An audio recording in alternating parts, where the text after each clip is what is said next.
deh, saya dititipin pesan sama mama harus mampir ke pasar tradisional dan cobain cabai rawit khas ND yang katanya pedes banget. Nah, ini dia cabai rawit khas ND. Dan kalau dibandingin ini cabai keriting biasa. Nah, sekarang saya mau cobain yang katanya pedes banget. Pedes banget ya, Bu, sih jadi bingung. Ini belum saya gigit aja udah pedes soalnya.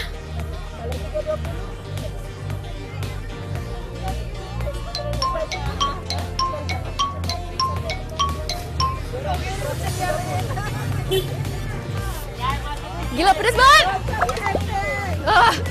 Gila, lidahnya kayak kebakar. Ini nggak mempan, pakai air putih nggak mempan. Aduh, saya sampai gemeteran nih.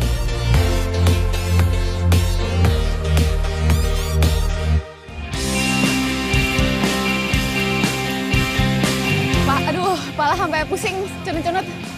Rasanya tuh kayak kesemutan gitu sekepala. Bu, ini pedas banget. Cara ngilanginnya pakai apa? Makan dulu supaya hilang. Aduh, saya palanya kunang-kunang. Sebentar. Saya kayak udah nggak kuat. Buat jongkok kayak saya nggak kuat. Saya makan permen dulu biar manis-manis dikit kali ya. Satu badan sampai kesemutan rasanya. Pedasnya cabai ini merupakan salah satu dari banyaknya keunikan yang ada di Kabupaten ND, Nusa Tenggara Timur. Sebuah kawasan dengan kekayaan geologi yang unik, flora dan fauna yang beragam, serta budaya yang tetap lestari, yang tentunya berpotensi menjadi taman bumi. Sekarang saya sedang ada di pasar tradisional, namanya Pasar Tradisional Detu Soko. Pasar ini cuma bisa ditemuin setiap hari Rabu dan hari Sabtu. Umumnya para pedagang menggelar barang dagangan mereka di pinggir jalan.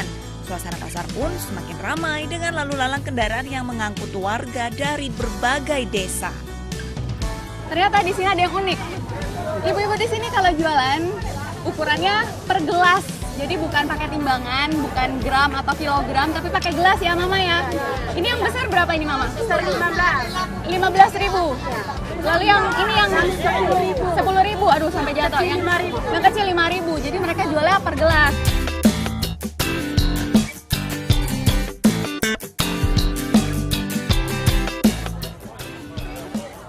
Di pasar Detu Soko ini mudah untuk saya menemukan kain tenun karena memang hukum adat di sini mengharuskan pria maupun wanita menggunakan kain tenun di dalam kehidupan keseharian mereka. Bedanya, untuk wanita yang motifnya coklat dan yang pria menggunakan yang motifnya hitam. Salah satu ciri khas masyarakat Kabupaten ND yakni kain tenun. Kain-kain tenun ini pun dijual dengan kisaran harga mulai dari 300.000 hingga jutaan rupiah. Ternyata memang makin siang makin ramai, makin padat, saya makin susah tadi jalan di belakang karena memang ibu-ibu atau bapak-bapak yang belanja ke sini itu dari desa yang sangat jauh-jauh. Bahkan di desa mereka kadang-kadang tidak ada pasarnya sama sekali. Dan mereka datang ke sini belanja untuk kebutuhan 3, 4, bahkan untuk 7 hari. Jadi bawaan mereka tuh banyak banget dan menggunakan kendaraan tradisional yang disebut dengan bus kayu. Nah, saya akhirnya ketemu sama bus kayunya. Saya mau rasain, cobain naik bis kayu sama mama-mama yang habis belanja. Bis kayu merupakan sebutan untuk kendaraan truk yang mengangkut warga dari berbagai desa untuk diantar ke pasar Detu Soko atau sebaliknya. Selain mengangkut orang, bis kayu ini juga memuat berbagai belanjaan milik penumpangnya. Untuk naik bis ini, setiap penumpang harus memanjat bagian samping truk. Dan ini akhirnya bus kayunya jalan juga karena memang nunggu penuh dulu baru jalan. Ini agak sedikit macet tapi namanya juga pasar ya, padat banget jalanannya. Ditambah dengan entertainment dari bus kayu ini ada lagu-lagunya. Asik banget. Tak hanya untuk hiburan, musik bervolume tinggi pun sebagai panggilan untuk warga yang hendak menumpang bis kayu.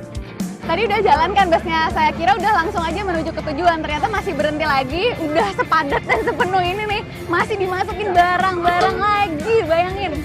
Masih kayak masukin ada peralatan-peralatan gitu. Saya mau ditaruh di mana ini? Setiap penumpang dikenakan tarif mulai dari Rp25.000. Sedangkan untuk barang bawaan berukuran besar akan dikenakan tambahan biaya sebesar Rp10.000 per kantongnya. beda bus, sebenarnya beda tujuan. Yang bus ini tujuannya ke Putuga ya Pak? Ya. Itu berapa lama dari sini? Dari sini 1,5 jam. 1,5 jam. Berapa kilo tuh kira-kira? 18 kilo. 18 kilo 1,5 jam. Saya kayak nggak kuat ya duduk gini terus Pak. Iya. Saya nih masih dapat tempat duduk loh. Di belakang ada yang ekstrim. Mereka berdiri gelantungan coba. Kata bapaknya, jalannya tuh bukan jalan tol, jalan pegunungan, jadi berkelok-kelok. Untuk yang nggak biasa kayak saya, mungkin agak sedikit pusing dan mungkin nanti bisa mual. Meski harus berdesakan dan menempuh perjalanan yang kurang nyaman, warga Kabupaten Ende sangat membutuhkan bis kayu. Keberadaan bis kayu turut membantu bergulirnya roda perekonomian di Geopark Ende Kelimutu.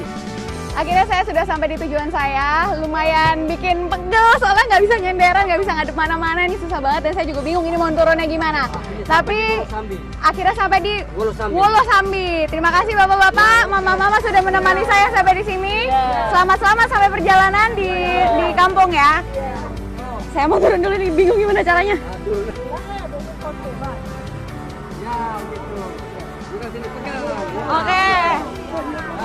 Oke. Terima kasih bapak-bapak, mama-mama, selamat-selamat di perjalanan. Akhirnya bisa turun juga. Masih banyak potensi taman bumi lainnya yang dapat kita temukan di Kabupaten Ende. Jangan kemana-mana, tetap di Geopark Indonesia.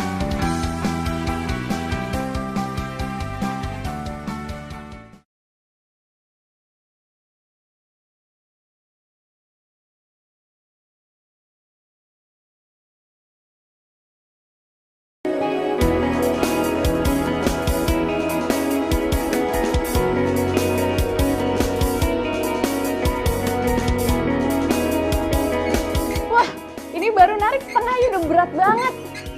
Ini mah fitness kali ya zaman dulu ya. Saya lagi nimba sumur, tapi ini bukan sumur biasa. Ini sumur zamannya Bung Karno. Dari zaman dulu asli sampai sekarang nggak ada perubahan.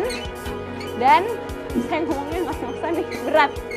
Dan airnya ini digunakan sama Bung Karno untuk keperluan sehari-hari, untuk masak, untuk cuci pakaian, cuci piring, untuk wudhu juga. Duh, berat banget. Nah, sampai juga nih di atas. Kecil sih sebenarnya, tapi ternyata berat banget kalau ditarik. Saya mau cuci kaki dulu pakai air dari sumur zaman Bung Karno. Berlokasi di Jalan Perwira, Kelurahan Kota Raja, Ende Utara, rumah ini menjadi saksi bisu lahirnya ideologi dasar bangsa Indonesia. Selamat datang di rumah pengasingan Bung Karno. Bung Karno pernah diasingkan pada masa pemerintahan Belanda dari tahun 1934 sampai 1938. Dan di rumah inilah Bung Karno tinggal bersama keluarganya, yaitu Ibu Inggit istrinya, Ibu Asmi ibu mertuanya, dan Ratna Juami anak angkatnya.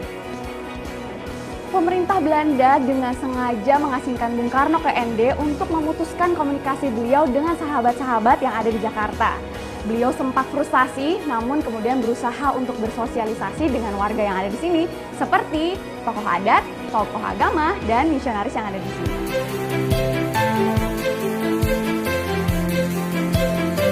Selama diasingkan di kota Ende, Bung Karno kerap merenung di sebuah taman yang berdekatan dengan rumah pengasingannya.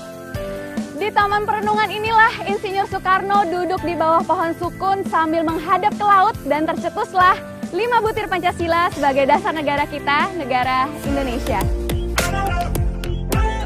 Sebagai bentuk penghormatan dan pelestarian peninggalan sejarah, rumah pengasingan Bung Karno telah resmi menjadi cagar budaya. Beberapa barang yang dulu kerap digunakan Bung Karno pun masih tersimpan rapi. Selain memiliki kekayaan alam serta budaya yang menawan, Ende menyimpan peranan besar dalam sejarah perkembangan negara Indonesia. Hal inilah yang mendorong pemerintah Kabupaten Ende untuk menjadikan wilayah Ende Kelimutu sebagai Geopark Nasional. Dari sisi manusianya, ya, masyarakatnya, kami punya konsep adalah bagaimana upaya semaksimal mungkin ya, dari geosite yang ada, ya, dari geo, bio maupun juga culture yang jadi untuk kita berdayakan masyarakat lokal, jadi agar mereka betul-betul memahami ini sebagai bagian daripada keunikan Dan yang kedua, mereka betul-betul menjaga dan melestarikan budaya yang ada.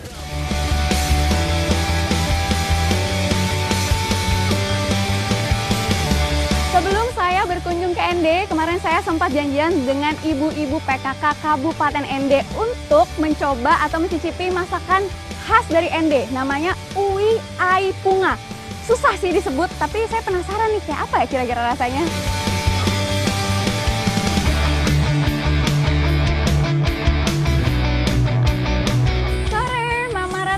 Sore Nona Uli, apa Saya kabar? baik. Jadi kita cobain hari ini Kita cobain hari ini, kita bikin ubi aipunga. Uwi Aipunga. Itu sebenarnya apa nih? Ini makanan pokok kami orang Ende sebagai pengganti nasi. Makanan pokok khas ND pengganti pengganti nasi. nasi. Oke, Iya. siap. Untuk lebih cantik kita mau masak, Nona Uli, saya pakaikan ini ya. Oke, boleh sebentar saya lepas ininya dulu. Biar terkesan orang Ende gitu. Seperti gadis Gadis ND. Ende. Belum Oke. itu kita harus kupas dulu kupas. ubi ainya. Ubi Aipunga terbuat dari ubi kayu atau biasa kita kenal dengan singkong.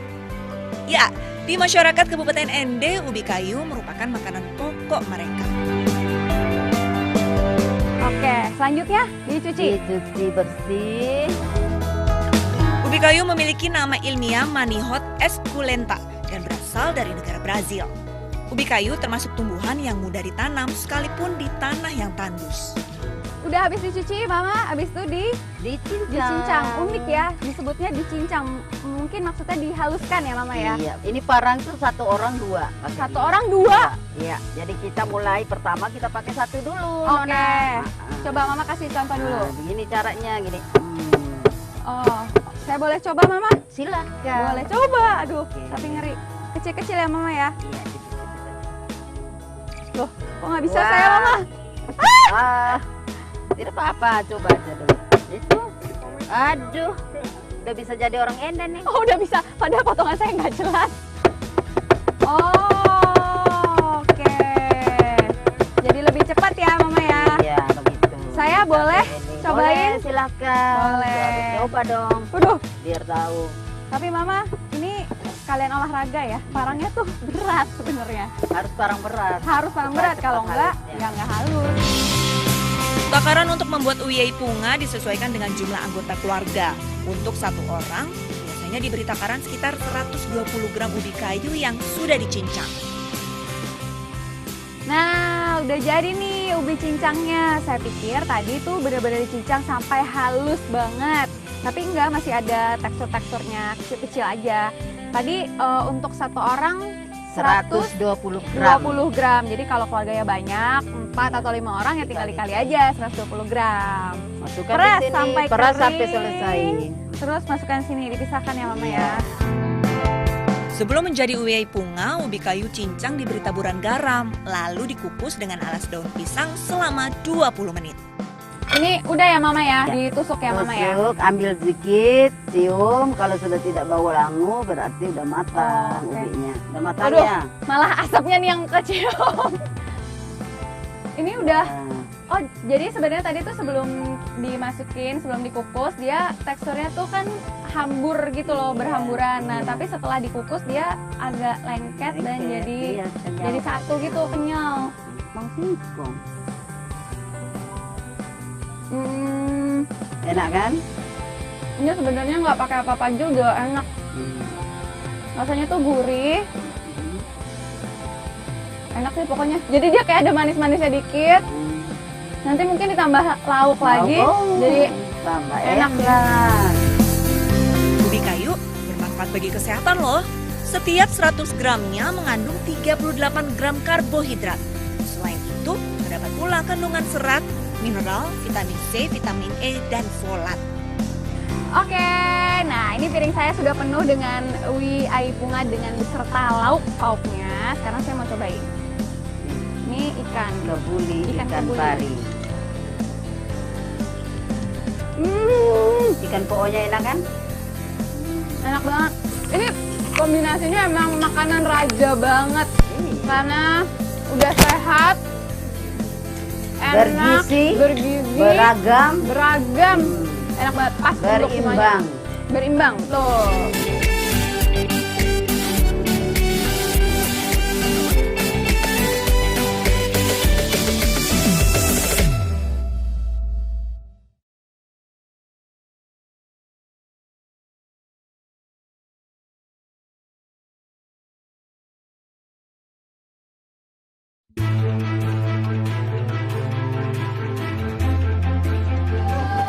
Sekarang saya sedang berada di salah satu kampung adat yang ada di Ende, namanya Kampung Adat Wologai. Dan ternyata saya sudah disambut oleh tarian anak-anak yang ada di sini dari Sanggar Usia Dini SDK Wologai. Bagus banget. Namanya tarian Gorotenga.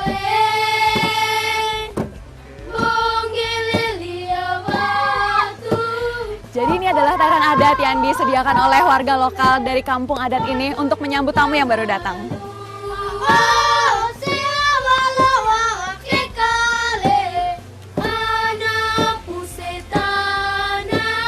Wah, jalan udah terbuka, langsung masuk yuk.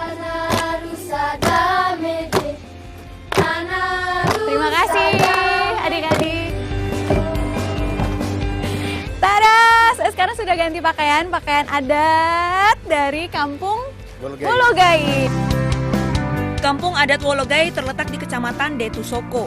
Tetua adat di kampung ini disebut Mosalaki. Kampung adat Wologai merupakan salah satu kampung adat di Pulau Flores yang sudah berusia ratusan tahun. Wah, ternyata di kampung Wologai ini kerasa dingin karena ternyata memang di sini ketinggiannya berada di 1.100 meter di atas permukaan laut. Dan kampung ini sendiri ternyata usianya sudah 800 tahun melewati 8 generasi. Dan tadi di pintu masuk ada satu pohon beringin yang sangat besar yang dipercayai bahwa pohon tersebut ditanam oleh para leluhur mereka. Rumah adat Wologai dikenal dengan nama Sauria. Sauria merupakan rumah panggung yang terbuat dari kayu dan beratapkan daun enau atau ijuk. Rumah panggung diletakkan di atas 16 batu sebagai penopang bangunan. Rumah adat Wologai terdiri dari tubuh kanga yang melambangkan persatuan dan kesatuan masyarakat adat dan simbol hubungan masyarakat dengan Sang Pencipta. Ada pula satu rumah adat yang bernama Pale yang digunakan untuk menyimpan tulang belulang dari 7 generasi para leluhur. Terakhir yaitu rumah adat Keda yang berfungsi sebagai tempat pertemuan para teman Mosalaki. Uniknya, para perempuan tidak diperkenankan masuk ke dalam rumah Keda. Untuk meningkatkan perekonomian, warga Wologai menjual beragam hasil kerajinan kepada para wisatawan lokal maupun mancanegara. Selamat sore, Bapak. Saya boleh ikutan duduk di sini? Ya, silakan. Boleh. Jadi selain bertani, warga lokal di sini bermata pencaharian sebagai pemahat kayu ya Pak ya. Nah, Bapak Ala ini adalah salah satu teman musolaki ya Pak ya di desa ini. Jenis kayu yang digunakan untuk membuat patung yakni kayu nangka. Kayu yang dipilih pun harus memiliki kualitas yang baik. Untuk membuat patung kayu berukuran sedang diperlukan waktu 4 hingga 5 hari. Namun patung berukuran kecil justru membutuhkan proses pembuatan yang lebih lama, yaitu lebih dari 5 hari, tergantung tingkat kesulitan pola ukiran. Kalau biasanya buat karakternya ada apa aja? Ada orang, terus kemudian apa lagi Pak? Selain orang juga bisa juga binatang, burung-burung, gambar-gambar kudus, dan pernah terjadi saya kirim ke Spanyol. Wah, sampai ke Spanyol. Dari hasil penjualan patung kayu, Aloy mampu membiayai anaknya hingga jenjang perguruan tinggi. Kalau lagi berkunjung ke Ende, jangan cuma naik Gunung Kelimutu, tapi cobain juga naik ke atas meja. Penasaran? Yuk ikutin saya. Jalur yang berliku menjadi tantangan buat kami. Puncak Gunung Meja sendiri berada di ketinggian 300 meter di atas permukaan laut. Tunggu. Sebentar. Kalau lagi naik gunung tuh santai-santai aja. Kalau capek istirahat dulu. Kalau haus minum dulu. Istirahat aja. Karena memang gunung Meja ini karakteristiknya masih sangat alami, jadi belum banyak petunjuknya untuk naik ke atas puncaknya. Makanya masih ditemenin nih sama Gilang ya. Masih jauh nggak nih Gilang? Lumayan dekat apa lumayan jauh nih? Agak dekat, lumayan agak dekat. Oke, kita dikit lagi ya. Istirahat dulu. Pun melanjutkan perjalanan sebelum langit sore menyapa. Saya kira saya sendiri sih, ternyata ada yang turun banyak banget dari atas. Halo Mama. Dari atas Mama. Bawa apa? Bawa ubi. ubi apa? Ubi kuning untuk dijual. Hati-hati Mama, semangat. Oh, ternyata banyak banget, rame. Wah, ini ketinggalan. Ayo.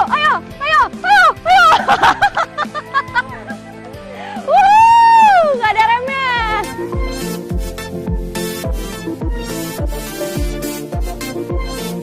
Perkaranya naik gunung gini nih. Bilangnya dikit lagi. Tapi nggak sampai-sampai. Akhirnya saya sampai juga di atas meja, alias Gunung Meja. Jadi di ND ini ada gunung yang namanya Gunung Meja. Kenapa disebut Gunung Meja? Karena dari jauh gunung ini rata kayak meja. Akhirnya saya sampai juga di atas. Saya mau ngatur napas dulu sambil istirahat dan ngadem. Keberadaan Gunung Meja tak lepas dari sebuah kisah percintaan antara seorang gadis bernama Meja dan dua orang laki-laki bernama Iya dan Wongge. Tak hanya berkaitan dengan Gunung Meja, kisah ketiganya juga diyakini berkaitan dengan adanya Pulau Koa dan Pulau Flores. Karakteristik dari gunung ini memang di atas puncaknya rata, datar, seperti nggak di puncak gitu sebenarnya. Rata aja. Dan di sini memang banyak tumbuh-tumbuhan kayak singkong, umbi-umbian, terus ada pepaya, ada pisang. Banyak tumbuhan sih di sini. Nah, nih, dia si Gilang udah bawain saya. Ternyata ada kelapa. Ini kayak seger nih. Seger banget. Nyampe atas, minum air kelapa, enak, seger, puas buat nambah energi lagi. Ketiga unsur untuk menjadi sebuah taman bumi, yaitu geodiversity, biodiversity, serta cultural diversity, sudah dimiliki Kabupaten ND, Nusa Tenggara Timur. Namun, terciptanya sebuah taman bumi yang baik tak akan terpenuhi tanpa adanya peran aktif dari masyarakat lokal. Salam Biopark Indonesia.